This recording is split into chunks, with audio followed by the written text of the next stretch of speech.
Professor Anilkumar Rajeev ചന്ദ്രശേഖറുമായി അല്പം മുമ്പാണ് സംസാരിച്ചത്. ഞാൻ ആമുഖത്ത് ചൂണ്ടിക്കാണിച്ചതുപോലെ വളരെ കോൺഫിഡൻസോടുകൂടിയാണ് അദ്ദേഹം ചില കാര്യങ്ങൾ വ്യക്തമാക്കിയത്. വികസിത കേരളമാണ് ലക്ഷ്യം. വികസിത കേരളം സാധ്യമാവണമെങ്കിൽ BJP നേതൃത്വത്തിലുള്ള NDA സർക്കാർ ഇവിടെ ഉണ്ടാവണം. അതുണ്ടാക്കുന്നത് വരെ വിശ്രമമില്ലാതെ പ്രവർത്തിക്കും. മാത്രമല്ല, അത് സാധ്യമാക്കിയ ശേഷമേ താൻ ഇനി കേരളത്തിൽ നിന്ന് പോവുകയുള്ളൂ എന്ന് രാജീവ് ചന്ദ്രശേഖർ വ്യക്തമാക്കുന്നു. രാജീവ് ചന്ദ്രശേഖരുടെ കരങ്ങളിൽ എത്രത്തോളം ഭദ്രമാണ് കേരളത്തിലെ BJP? ഈ ചോദ്യത്തിന് ഭയങ്കരമായ ഒരു വളരെ വലിയ ഒരു പ്രസക്തി ഉണ്ട് എന്ന് നമുക്ക് ശ്രദ്ധിച്ചാൽ മനസ്സിലാവും. കാരണം ഈ കേരളത്തിലെ ഇതര രാഷ്ട്രീയ പ്രസ്ഥാനങ്ങളെ നോക്കുമ്പോൾ, പ്രത്യേകിച്ച് അത് LDF ആയാലും UDF ആയാലും, ഇന്ന് അവർ നേരിടുന്ന ഏറ്റവും പ്രധാനപ്പെട്ട പ്രശ്നം എന്ന് പറയുന്നത് മാറുന്ന യുവജനതയ്ക്കനുസരിച്ച് ചിന്തിക്കാനാകുന്നില്ല എന്നുള്ളതാണ്. എപ്പോഴും പഴഞ്ചൻ ചിന്താഗതിയും വികസനത്തെ സംബന്ധിച്ച് രൂഢമൂലമായിട്ടുള്ള ചില കാഴ്ചപ്പാടുകളും ഒക്കെ കൊണ്ട് തന്നെ അവർക്ക് മുന്നോട്ടുള്ള ലോകത്തിന്റെ മാറ്റത്തെ തിരിച്ചറിയാനാകാതെ പോകുന്നു എന്നുള്ള സംശയം പലപ്പോഴും നമുക്ക് ഉണ്ടാകുന്നുണ്ട്. ഇപ്പം BJPയെ സംബന്ധിച്ചിടത്തോളം കേരളത്തിൽ ഇത് വളരെ ശക്തമായിരുന്നു. ഒരർത്ഥത്തിൽ പറഞ്ഞാൽ പല തരത്തിൽ പല പ്രശ്നങ്ങളിൽ പെട്ടുകൊള്ളുകയായിരുന്നു ആ പ്രസ്ഥാനം. ചിലയിടത്ത് അഴിമതി ആരോപണങ്ങൾ വരുന്നു, ചിലയിടത്ത് നേതൃത്വത്തിനിടയ്ക്ക് ഭിന്നതകൾ ഉണ്ടാകുന്നു. ഒരു ഏകീകൃതമായ സ്വഭാവമുള്ള നേതൃത്വ നിയന്ത്രണം പാർട്ടിക്കുള്ളിൽ ഉണ്ടായിട്ടുണ്ടോ എന്നുള്ള തരത്തിലുള്ള സംശയങ്ങൾ ഉണ്ടാകുന്നു. പല തെരഞ്ഞെടുപ്പുകളിലും അവസരങ്ങളിൽ ഉണ്ടാകുന്നു. അപ്പൊ ഇതൊക്കെ BJPയെ സംബന്ധിച്ചിടത്തോളം ഒരു വലിയ പ്രശ്നമായി കേരളത്തിൽ നിന്നതാണ്. നമ്മൾ മറച്ചു വെച്ചിട്ട് കാര്യമൊന്നുമില്ല. പലപ്പോഴും അതിനകത്ത് പ്രശ്നങ്ങൾ ഉണ്ടായിരുന്നു, പാർട്ടിക്ക് ഉള്ളിൽ പ്രശ്നങ്ങൾ ഉണ്ടായതായിട്ട് മാധ്യമങ്ങൾ റിപ്പോർട്ട് ചെയ്തിട്ടുള്ളതാണ്. പക്ഷെ രാജീവ് ചന്ദ്രശേഖർ എന്തുകൊണ്ട് പ്രസക്തനാകുന്നു എന്ന് പറയുന്നതിൽ ഞാൻ കാണുന്ന 3-4 പ്രധാനപ്പെട്ട ഘടകങ്ങളുണ്ട്. ഒന്ന്, അദ്ദേഹം കേരളത്തിലെ മാറുന്ന യുവജനതയുടെ മുഖമാണ് എന്നുള്ളതാണ്. കാരണം അദ്ദേഹത്തിന് പ്രായമൊക്കെ ആയെങ്കിലും അദ്ദേഹം യുവജനങ്ങളുമായി സംവദിക്കുന്നതിനും മാറുന്ന കാലഘട്ടത്തിനനുസരിച്ച് സഞ്ചരിക്കുകയും രാജ്യത്തിന്റെ ഭാവി വികസന കാഴ്ചപ്പാട് എന്തായിരിക്കണം എന്നതിനെ സംബന്ധിച്ച് വ്യക്തമായ ധാരണ രൂപപ്പെടുത്തുകയൊക്കെ ചെയ്യുന്ന ഒരു മനുഷ്യനാണ്. കേവലം 3 മാസത്തെ പ്രവർത്തനം കൊണ്ട് 35 ദിവസത്തെ പ്രവർത്തനം കൊണ്ട് 3 ലക്ഷം വോട്ട് തിരുവനന്തപുരത്ത് മേടിച്ച് മത്സരിച്ച് ജയത്തോടടുത്ത് വന്ന ഒരാളാണ്. അത് നമ്മൾ മറന്നു പോകരുത്. അപ്പൊ അതുകൊണ്ട് തന്നെ എല്ലാ വിഭാഗം ജനതയും ഒരുമിച്ച് കൊണ്ടുവരാൻ അദ്ദേഹത്തിന് കഴിയുന്നു എന്നുള്ളതാണ്. പ്രത്യേകിച്ച് കഴിഞ്ഞ തെരഞ്ഞെടുപ്പിൽ നമ്മൾ അദ്ദേഹത്തിന്റെ പ്രവർത്തനവും പരിശോധിച്ചാൽ എല്ലാവരും ഒരേപോലെ അംഗീകരിച്ചൊരു കാര്യം, ഇതര നേതൃത്വത്തെ അല്ലെങ്കിൽ ഇതര രാഷ്ട്രീയ പാർട്ടികളുടെ സ്ഥാനാർത്ഥികളെ അദ്ദേഹം പെട്ടെന്ന് പിന്നോട്ടാക്കുന്നുള്ള ഒരു പ്രധാനപ്പെട്ട കാരണം, അദ്ദേഹത്തെ വിജയിച്ചില്ല എങ്കിലും പല സ്ഥലങ്ങളിലും നമ്മൾ കമ്പാരിറ്റീവായിട്ട് പരിശോധിച്ചാൽ അദ്ദേഹം മുന്നിലായതായിട്ട് കാണാനായിട്ട് കഴിയും. അതിന്റെ ഏറ്റവും പ്രധാനപ്പെട്ട ഒരു കാരണം എന്ന് പറയുന്നത്, ഈ വളരെ ചുരുങ്ങിയ നാളുകൾ കൊണ്ട് തന്നെ ടെക്നോക്രാറ്റുകളുടെ ഇടയിലും വിദ്യാസമ്പന്നരുടെ ഇടയിലും തൊഴിലാളി വർഗത്തിലെ ഓരോ പ്രത്യേക വിഭാഗങ്ങളുടെ ഇടയിലും ഒക്കെ അദ്ദേഹം വളരെ പെട്ടെന്ന് ചടുലമായി സ്ഥാനം ഉറപ്പിക്കാൻ അദ്ദേഹത്തിന് തിരുവനന്തപുരത്ത് കഴിഞ്ഞു എന്നുള്ളതാണ്. അപ്പൊ അദ്ദേഹം ഈ BJPയുടെ ഒരു മുഖമായി ഇപ്പോൾ കേരളത്തിലേക്ക് വരുമ്പോൾ തീർച്ചയായിട്ടും മറ്റ് രാഷ്ട്രീയ പ്രസ്ഥാനങ്ങൾക്ക് ഇല്ലാത്ത ഒരു മെച്ചം BJPക്ക് കൈവരുന്നു എന്നുള്ളതാണ്. കാരണം ഒരു നവവികസന കാഴ്ചപ്പാട് കേരളത്തിന് ഉണ്ടാക്കി കൊടുക്കാൻ ഇദ്ദേഹം പ്രാപ്തനാണ് എന്നുള്ളതാണ്.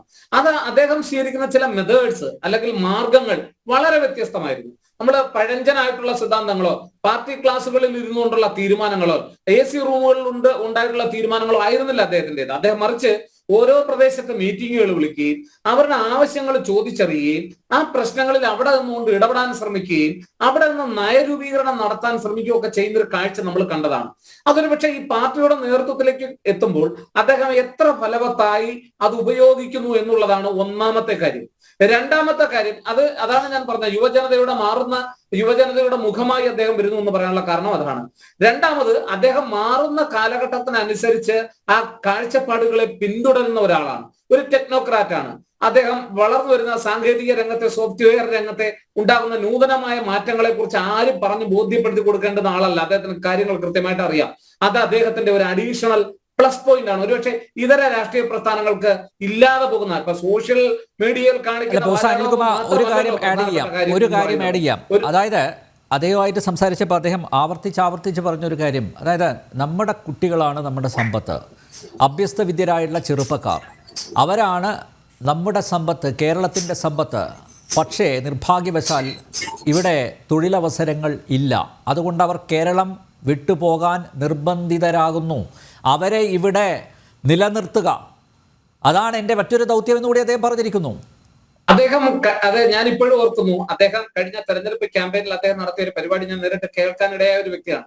അതിനകത്ത് അദ്ദേഹം അന്ന് ചോദിക്കുന്നുണ്ട്, എന്തുകൊണ്ട് കേരളത്തിലെ വിദ്യാർത്ഥികൾ പുറത്തേക്ക് പോകുന്നു എന്നുള്ളതിന് നിങ്ങൾ ഓരോരുത്തരും എന്നോട് പറയൂ എന്ന് പറഞ്ഞപ്പോൾ ഞങ്ങളൊക്കെ അഭിപ്രായം പറഞ്ഞതാണ് അതിന്റെ കാരണങ്ങൾ. അപ്പോൾ ഒരു സ്ഥാനാർത്ഥി ആയിരിക്കുമ്പോൾ തന്നെ ഇത്തരം കാര്യങ്ങൾ അദ്ദേഹം വളരെ താല്പര്യം കാണിച്ചിരുന്നു എന്നുള്ളതാണ്. അപ്പൊ അതുകൊണ്ട് തന്നെ മാറുന്ന യുവജനതയുടെ മുഖമാണ്, ഒരു മാറുന്ന കേരളത്തിന്റെ മുഖം കൊടുക്കാൻ കഴിയും. മറ്റൊരു പ്രധാനപ്പെട്ട കാര്യം, അദ്ദേഹം ഒരു ഗ്രൂപ്പിന്റെ ആളല്ല എന്നുള്ളതാണ്. കേരളത്തെ സംബന്ധിച്ചിടത്തോളം ബി ജെ പിയിൽ ഒട്ടും ഗ്രൂപ്പില്ലായിരുന്നു എന്നൊക്കെ പറഞ്ഞു കഴിഞ്ഞാൽ ഒരുപക്ഷെ നമുക്ക് ഒരു ബി ജെ പി വക്താവിന് ഒരുപക്ഷെ അത് പറയാൻ കഴിഞ്ഞേക്കും. പക്ഷെ നമുക്കത് സ്വതന്ത്രമായി അക്കാദമികരമായി പരിശോധിച്ചാൽ അതിനകത്ത് ഭിന്നസ്വരങ്ങൾ പലപ്പോഴും ഉണ്ടായിട്ടുണ്ട്. പക്ഷെ ആ ഭിന്നസ്വരങ്ങളെ ഒക്കെ മാറ്റിവെച്ചുകൊണ്ട് ഒന്നായി ബി ജെ പിയെ കൊണ്ടുപോകുവാനുള്ള ഒരു മുഖമായി ചന്ദ്രശേഖർ അവതരിപ്പിക്കപ്പെടുന്നു എന്നുള്ളതാണ്. മറ്റൊരു പ്രധാനപ്പെട്ട കാര്യം എന്ന് പറയുന്നത് അദ്ദേഹത്തിന് എല്ലാ വിഭാഗം ജനങ്ങളുടെ ഇടയിലുമുള്ള സ്വീകാര്യതയാണ്. എല്ലാ ജനവിഭാഗങ്ങളുടെ ഇടയിലും അദ്ദേഹത്തിന് സ്വീകാര്യം ഉണ്ട് എന്നുള്ളതാണ്. ഒരുപക്ഷെ കഴിഞ്ഞ പ്രാവശ്യത്തിൽ തിരുവനന്തപുരത്ത് അവസാന ലാപ്പിലല്ല അദ്ദേഹം വന്നത് എങ്കിൽ ഒരു 3-4 മാസം അദ്ദേഹം അവിടെ ക്യാമ്പയിൻ ചെയ്ത് പ്രവർത്തനം നടത്തിയിരുന്നെങ്കിൽ ഒരുപക്ഷെ അദ്ദേഹത്തിന് വിജയിച്ച് കയറാൻ കഴിയുമായിരുന്നു എന്നുള്ളതാണ്. അവസാന ലാപ്പിലാണ് അദ്ദേഹത്തിന്റെ സ്ഥാനാർത്ഥിത്വം പ്രഖ്യാപിക്കപ്പെട്ട അവിടെ വരുന്നത് എന്നുള്ളത് കൊണ്ട് തന്നെ ചില പോരായ്മകൾ അദ്ദേഹത്തിന് ഉണ്ടായിരുന്നു എന്നുള്ളതാണ്. അപ്പൊ അതുകൊണ്ട് തന്നെ എല്ലാ വിഭാഗങ്ങളുടെ ഇടയിലുള്ള സ്വീകാര്യത, ഒരു മാറുന്ന കാലഘട്ടത്തിനനുസരിച്ച് പാർട്ടിക്ക് മുഖം കൊടുക്കാൻ കഴിയുന്ന ഒരാൾ, ചെറുപ്പക്കാരുടെ വോട്ട് അനായാസം കൈവശം നേടിയെടുക്കാൻ കഴിയുന്ന ഒരാൾ, അതുപോലെ തന്നെ പാർട്ടിയിലെ അവസരങ്ങളെ ഇല്ലായ്മ ചെയ്യാൻ കഴിവുള്ള ഒരാൾ, രാജ്യത്തെ മുന്നോട്ട് നയിക്കാൻ ഇദ്ദേഹത്തിന് ഒരു കാഴ്ചപ്പാടുണ്ട്, ഒരു കൺവിൻസിങ് ആയിട്ടുള്ള, വെറുതെ പറയുന്നതല്ല, അദ്ദേഹത്തിന് ഒരു കാഴ്ചപ്പാടുണ്ട്. ആ കാഴ്ചപ്പാട് ജെനുവിനാണ് എന്ന് ജനങ്ങൾക്ക് തോന്നിപ്പിക്കുവാനും ആ ജെനുവിനിറ്റി അദ്ദേഹത്തിന് നിലനിർത്താനും ഇന്നീ നിമിഷം വരെയും അദ്ദേഹത്തിന് കഴിഞ്ഞിട്ടുണ്ട് എന്നുള്ളതാണ്. അത് അദ്ദേഹത്തെ സംബന്ധിച്ചിടത്തോളം വളരെ പ്രധാനപ്പെട്ട ഒരു കാര്യമാണ്. മൂന്നാമതൊരു നമ്മൾ അടുത്ത ഏറ്റവും പ്രധാനമായ ഒരു കാര്യം പരിശോധിക്കേണ്ടത് അദ്ദേഹത്തിന് കേന്ദ്ര സർക്കാരുമായിട്ടുള്ള ബന്ധമാണ്. ഒരുപക്ഷെ നരേന്ദ്രമോദി ഉൾപ്പെടെയുള്ള നേതൃത്വവുമായിട്ടുള്ള അദ്ദേഹത്തിന്റെ അടുത്ത ബന്ധം, അതും നമ്മുടെ കേരളത്തിന് ഒരു സ്വത്തായി മാറുന്നു എന്നുള്ളതാണ്. ഞാൻ പറഞ്ഞ മറ്റുള്ളവർക്ക് ആ ബന്ധം ഇല്ല, അല്ലെങ്കിൽ സുരേന്ദ്രന് ആ ബന്ധം ഇല്ല എന്നുള്ളതല്ല ഞാൻ പറഞ്ഞു വരുന്നത്. അവർക്കൊക്കെ ഉണ്ടെങ്കിലും ഇദ്ദേഹത്തിന് കുറച്ചുകൂടെ കൺവിൻസിങ് ആയിട്ടുള്ള, ഒരു മാറുന്ന കാലഘട്ടത്തിനനുസരിച്ച് ഭാരതത്തിന്റെ ഒരു മാറ്റത്തിനനുസരിച്ച് കേരളത്തെ കൊണ്ടുപോകാൻ എല്ലാ വിഭാഗം ജനങ്ങളെയും മൊബിലൈസ് ചെയ്യാൻ കഴിയുന്നു എന്നുള്ളതാണ്. മാത്രമല്ല ബി ജെ പിയോടൊപ്പം ചേർന്ന് നിൽക്കുന്ന ഇതര മതവിഭാഗങ്ങളുടെ പിന്തുണയും അദ്ദേഹത്തിന് ലഭ്യമായിട്ടുണ്ട് എന്നാണ് ഞാൻ മനസ്സിലാക്കുന്നത്. അപ്പൊ അതുകൊണ്ട് തന്നെ മൊത്തത്തിൽ ഇപ്പൊ വളരെ ചഞ്ചലപ്പെട്ട് നിൽക്കുന്ന ഒരു 10% വോട്ട് കേരളത്തിൽ വർദ്ധിപ്പിച്ചാൽ പലയിടത്തും വോട്ടുകൾ പിടിക്കാൻ കഴിയുന്ന നിലയ്ക്ക് ബി ജെ പിക്ക് പടിപടിയായിട്ട് വളർന്നു വരാൻ കഴിയുന്നുണ്ട്. അത് അദ്ദേഹത്തിന് സ്വായത്തമാക്കാൻ കഴിയും. അതുകൊണ്ടാണ് അദ്ദേഹം പറഞ്ഞത്, പാർട്ടിയെ അധികാരത്തിൽ ഏറ്റുക എന്നുള്ളതാണ് എന്റെ ദൗത്യം, അത് ഞാൻ എടുക്കുന്നു, സന്തോഷപൂർവ്വം ഏറ്റെടുക്കുന്നു എന്ന് പറയാനുള്ള കാരണം അതാണ്. അദ്ദേഹം കാര്യങ്ങളെ പഠിക്കാൻ സന്മനസ്സുള്ള ആളാണ്. അദ്ദേഹം കാര്യങ്ങൾ പഠിച്ച് മനസ്സിലാക്കുമെന്നാണ് ഞാൻ കരുതുന്നത്.